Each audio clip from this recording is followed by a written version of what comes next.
Hello दोस्तों, कैसे हैं आप लोग। उम्मीद करते हैं कि बहुत अच्छे से होंगे। ठीक है, आज हम लोग इकोनॉमिक्स का कुछ महत्वपूर्ण ऑब्जेक्टिव लेकर आए हुए हैं जो कि आप लोगों को बोर्ड एग्जाम में काफ़ी ज़्यादा इम्पोर्टेंट है और महत्वपूर्ण है। आप 2025 में अगर एग्जाम देने के लिए जा रहे हैं तो इस प्रकार के क्वेश्चन को जरूर करके जाइए। एकदम मतलब कि इम्पोर्टेंट प्रश्न है जो कि आप लोगों के लिए काफ़ी ज़्यादा इम्पोर्टेंट है। तो चलिए सबसे पहले हम लोग आज के क्लास को स्टार्ट करते हैं। हम लोग बिहार बोर्ड परीक्षा 2025 अर्थशास्त्र के मोस्ट इम्पोर्टेंट ऑब्जेक्टिव कर रहे हैं। परीक्षा में पक्का आएगा, यानी कि यहाँ से आएगा। आप लोगों को परीक्षा में ध्यान रखकर ही इस वीडियो को तैयार किया जा रहा है। ठीक है, चलिए सबसे पहला नंबर प्रश्न क्या कह रहा है। सबसे पहला नंबर प्रश्न कह रहा है, आप लोग ध्यान देंगे अच्छा से। प्रश्न क्या कह रहा है बाबू, आप लोग अच्छा से ध्यान दीजिएगा। प्रश्न आप लोगों को कह रहा है कि भारत की आर्थिक व्यवस्था है, मतलब कि जो भारत की आर्थिक व्यवस्था है, कैसी आर्थिक व्यवस्था है, तो भारत की समाजवादी आर्थिक व्यवस्था है। कैसी आर्थिक व्यवस्था है, एक नंबर का क्या हो जाएगा आप लोग बताइए फटाफट से। एक नंबर का हो जाएगा समाजवादी। ठीक है, चलिए बिल्कुल।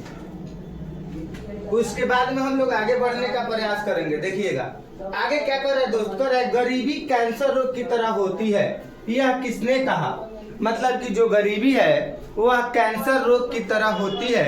एक कथन किन्होंने कहा, किसने कहा था बाबू, तो एक कथन अर्थशास्त्री कुजनेट ने कहा था। अर्थशास्त्री कुजनेट ने कहा था कि जो गरीबी है वह एक कैंसर रोग की तरह है। जी बिल्कुल, गरीबी जो है एक कैंसर रोग की तरह है। ठीक है, आप लोग ध्यान में रखिएगा। इसलिए पढ़ाई करो और पढ़ाई करके काफी ज्यादा आगे तक जाओ, है कि नहीं। पढ़ लिख कर तो कोई ज्यादा महान नहीं बन सकता, कोई ज्यादा अमीर नहीं बन सकता है, लेकिन पढ़ाई करना जरूरी है। अगर आप कोई बिजनेस भी करेंगे ना बड़ा, तो बिजनेस करेंगे तो आपको मतलब कि उस बिजनेस को चलाने के लिए एक पढ़े लिखे इंसान की ही आवश्यकता पड़ती है। ठीक है, अगर आपको ज्यादा अमीर बनना है ना, इसके लिए आपको बिजनेस ही करना पड़ेगा। आप लोग ध्यान में रखिएगा। चलिए, लेकिन उस बिजनेस को किस प्रकार से चलाना है, किस प्रकार से आगे ग्रोथ करना है, इसके लिए एक पढ़े लिखे आदमी की ही जरूरत पड़ती है बाबू। ठीक है, चलिए उसके बाद में हम लोग आगे बढ़ने का प्रयास करेंगे। मानव विकास सूचकांक में सर्वोच्च स्थान किस देश का है, मतलब कि मानव विकास सूचकांक में सर्वोच्च स्थान किस देश को है, तो नॉर्वे को है। आप लोग याद रखिएगा, किसको है, नॉर्वे को है। ठीक है, चलिए उसके बाद में हम लोग आगे बढ़ने का प्रयास करेंगे। निम्न में से कौन द्वितीय आर्थिक क्रिया से संबंधित है, मतलब कि ये जो चार ऑप्शंस दिए हैं इनमें से कौन द्वितीय आर्थिक क्रिया से संबंधित है, तो कृषि आपका हो जाएगा प्राथमिक। ठीक है, आप लोग याद रखिएगा, कृषि जो है प्राथमिक हो जाएगा और सेवा जो है आपका तृतीयक हो जाएगा, है कि नहीं। सेवा आपका तृतीयक हो जाएगा और उद्योग जो है वो क्या हो जाएगा, द्वितीयक हो जाएगा। ठीक है, तो आप लोग द्वितीयक पूछ रहा है ना, द्वितीयक आर्थिक क्रिया, तो आपका उद्योग हो जाएगा। ठीक है, आप लोग याद में रखिएगा। ठीक है बाबू, चलिए ध्यान दीजिए।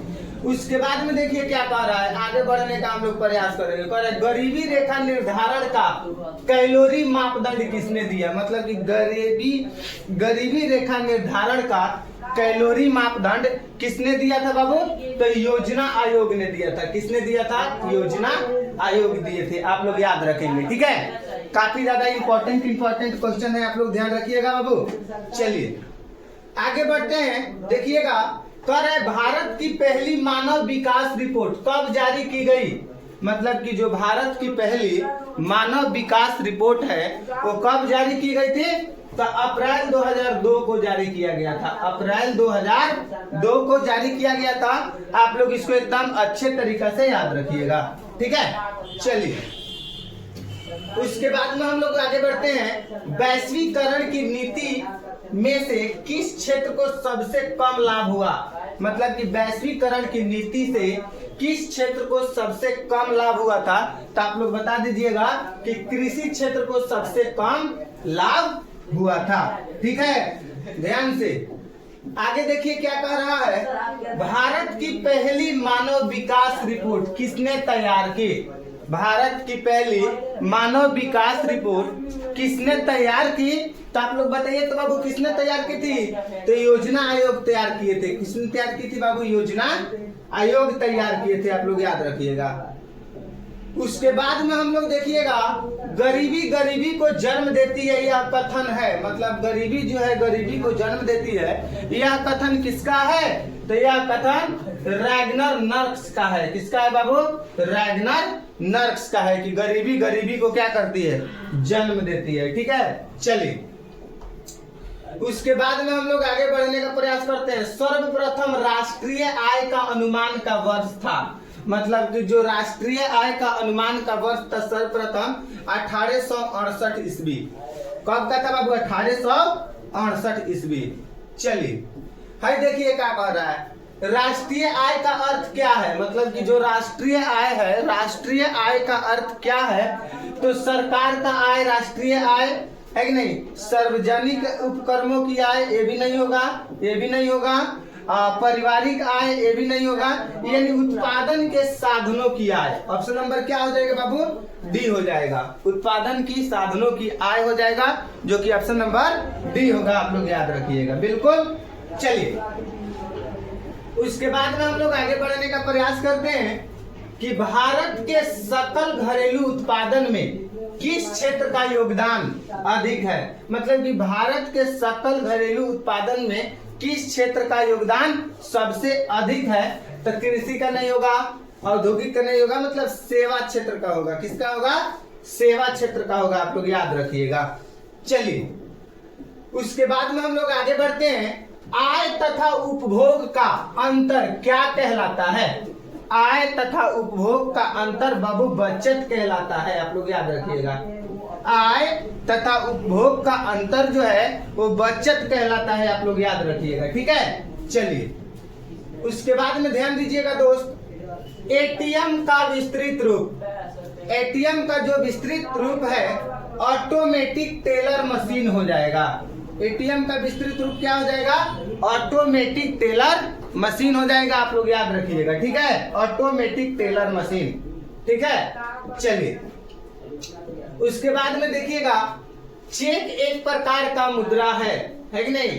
चेक जो है एक प्रकार का मुद्रा है, तो चेक एक प्रकार का साख है। क्या है बाबू? साख है। आप लोग अच्छे से याद रखिएगा। ठीक है, चलिए उसके बाद में ध्यान दीजिएगा क्या कह रहा है? कह रहा है कि 1 रुपए का नोट जारी किया जाता है। मतलब कि 1 रुपए का जो नोट है वो जारी किया जाता है, तो किनके द्वारा जारी किया जाता है? यानी कि केंद्र सरकार, यानी कि वित्त विभाग के द्वारा। केंद्र सरकार यानी कि वित्त विभाग के द्वारा 1 रुपए का नोट को क्या किया जाता है? जारी किया जाता है। आप लोग क्या करेंगे? याद रखेंगे। ठीक है, चलिए उसके बाद में हम लोग देखिए क्या कह रहे हैं, मुद्रा का प्रयोग से किसको प्रोत्साहन मिला? मतलब कि मुद्रा के प्रयोग से किसको प्रोत्साहन मिला था? तो आपका हो जाएगा बचत को प्रोत्साहन मिला था, पूंजी निर्माण को भी प्रोत्साहन मिला था, ऋण का लेन देन का भी प्रोत्साहन मिला था। यानी कि इनमें से तीनों ही हो जाएगा। इनमें से क्या हो जाएगा? इनमें से तीनों ही हो जाएगा। आप लोग अच्छे तरीका से याद रखिएगा। ठीक है, एग्जाम पास में आ गया है। आप लोग बेहतरीन तरीका से अपने तैयारी कीजिए और क्वेश्चन को बार बार रिवीजन कीजिए और अच्छे तरीका से पढ़ाई कीजिए। ठीक है बाबू, चलिए उसके बाद में देखिए क्या कह रहा है? कह रहा है कि मुद्रा के प्रमुख कार्य है, जो मुद्रा है पैसा है उसका प्रमुख कार्य क्या है? तो विनिमय का माध्यम, मतलब लेन देन का माध्यम, मूल्य का मापन, मूल्य का संचय, इनमें से सभी हो जाएगा। यानी कि मुद्रा का कार्य इनमें से सभी हो जाएगा। यानी कि मुद्रा का कार्य विनिमय का माध्यम भी होता है, मुद्रा का कार्य मूल्य का मापक भी होता है और मुद्रा का कार्य मूल्य का संचय भी होता है। यानी कि इनमें से सभी हो जाएगा। ठीक है, चलिए उसके बाद में हम लोग आगे बढ़ेंगे। टाका किस देश की मुद्रा है? बिल्कुल, टाका जो है वो किस देश की मुद्रा है? तो टाका आपका बांग्लादेश की मुद्रा है। टाका जो है कहाँ की मुद्रा है बाबू? बांग्लादेश की मुद्रा है। आप लोग याद रखिएगा। ठीक है, चलिए ध्यान दीजिएगा आगे क्या कह रहा है। आगे कह रहा है कि दिनार किस देश की मुद्रा है? बिल्कुल, जो दिनार है वो दिनार किस देश की मुद्रा है बाबू? तो दिनार इराक का मुद्रा है। दिनार जो है वो कहाँ का मुद्रा है? इराक का मुद्रा है, आप लोग याद रखिएगा। ठीक है, चलिए उसके बाद में हम लोग आगे बढ़ने का प्रयास करेंगे। देखिए क्या कह रहा है, ध्यान से समझिएगा दोस्त। अर्ध सरकारी वित्तीय संस्था है, मतलब कि इनमें से कौन जो है अर्ध सरकारी वित्तीय संस्था है। तो इनमें से अर्ध सरकारी वित्तीय संस्था जो है ग्रामीण यानी कि क्षेत्रीय ग्रामीण बैंक है। अर्ध सरकारी वित्तीय संस्था कौन है? क्षेत्रीय ग्रामीण बैंक जो है आपका अर्ध सरकारी वित्तीय संस्था है। चलिए उसके बाद में ध्यान दीजिएगा क्या कह रहा है। कह रहा है कि भारत के केंद्रीय बैंक कौन है। जो भारत का केंद्रीय बैंक है वो भारत का केंद्रीय बैंक कौन है? रिजर्व बैंक ऑफ इंडिया हो जाएगा। कौन हो जाएगा? रिजर्व बैंक ऑफ इंडिया हो जाएगा भारत के केंद्रीय बैंक। आप लोग याद रखेंगे, ठीक है। चलिए उसके बाद में हम लोग आगे बढ़ने का प्रयास करेंगे और आगे समझने का प्रयास करेंगे। यानी कि भारत में सहकारिता आंदोलन का प्रारंभ कब हुआ? भारत में सहकारिता आंदोलन का प्रारंभ कब हुआ था? तो भारत में सहकारिता आंदोलन का प्रारंभ सन 1904 ईस्वी में हुआ था। यानी कि सन 1904 ईस्वी में हुआ था। आप लोग याद रखेंगे बिल्कुल। चलिए देखिए क्या कह रहा है बाबू। कह रहा है कि वित्तीय संस्थानों में किस संस्थानों का सम्मिलित किया गया है। मतलब वित्तीय संस्थानों में कौन सी संस्थानों का क्या किया गया है? सम्मिलित किया गया है। तो इनमें हो जाएगा व्यवसायिक बैंक को भी सम्मिलित किया गया है, सरकारी साख समितियां को भी सम्मिलित किया गया है, बीमा कंपनियां को भी सम्मिलित किया गया है। यानी कि इनमें से सभी को हो जाएगा। इनमें से कौन हो जाएगा बाबू? इनमें से सभी को हो जाएगा बिल्कुल। चलिए उसके बाद में देखिएगा भारतीय बैंकिंग प्रणाली के शीर्ष पर है। मतलब कि भारतीय बैंकिंग प्रणाली के शीर्ष पर है। तो क्या है बाबू? Reserve bank. कौन है बाबू? रिजर्व बैंक हो जाएगा। चलिए देखिएगा भारत में सहकारिता को प्रांतीय विषय बनाया गया। यानी कि भारत में सहकारिता को प्रांतीय विषय बनाया गया कब? 1919 ईस्वी में। कब बनाया गया था? 1919 ईस्वी में। आप लोग याद रखेंगे, ठीक है। चलिए उसके बाद में देखिएगा क्या कर रहा है। 1929 की आर्थिक मंदी का सबसे बड़ा असर किस देश पर पड़ा? 1929 का आर्थिक मंदी का सबसे बड़ा असर अमेरिका पर पड़ा था। किस पर पड़ा था बाबू? अमेरिका पर पड़ा था। आप लोग याद रखिएगा। किस देश पे पड़ा था? तो अमेरिका पर पड़ा था। आप लोग याद रखिएगा, ठीक है। चलिए उसके बाद में हम लोग ध्यान देते हैं। देखिएगा कौन बीमारू राज्य नहीं है। इनमें से कौन जो है बीमारू राज्य नहीं है? तो कर्नाटक आपका बीमारू राज्य नहीं है। इनमें से कौन बीमारू राज्य नहीं है? तो कर्नाटक बीमारू राज्य नहीं है। आप लोग ध्यान रखिएगा। उसके बाद में देखिएगा क्या कर रहा है, अच्छे से समझिए, काफी इंपॉर्टेंट प्रश्न है।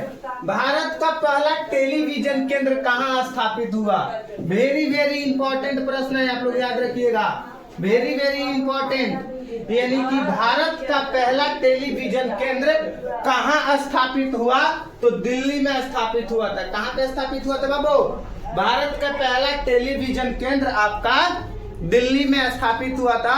आप लोग याद रखेंगे, अच्छे तरीके से रिवीजन कीजिएगा, समझे। चलिए उसके बाद में देखिएगा क्या कह रहा है। कह रहा है कि सेवा क्षेत्र का निर्माण होता है। जी बिल्कुल, सेवा क्षेत्र का निर्माण होता है कि नहीं? यानी क्या? परिवहन सेवा द्वारा, संचार सेवा द्वारा, वाणिज्य सेवा द्वारा। यानी कि इनमें से सभी के द्वारा। किनके द्वारा होता है? इनमें से सभी के द्वारा होता है, ठीक है। आप लोग एकदम बेहतरीन तरीका से याद रखिएगा। एक एक प्रश्न को काफी ज्यादा महत्वपूर्ण है, काफी ज्यादा इंपॉर्टेंट है। तो मिलते हैं अगले क्लास में। तब तक सभी प्यारे बच्चों को नमस्कार, जय हिंद।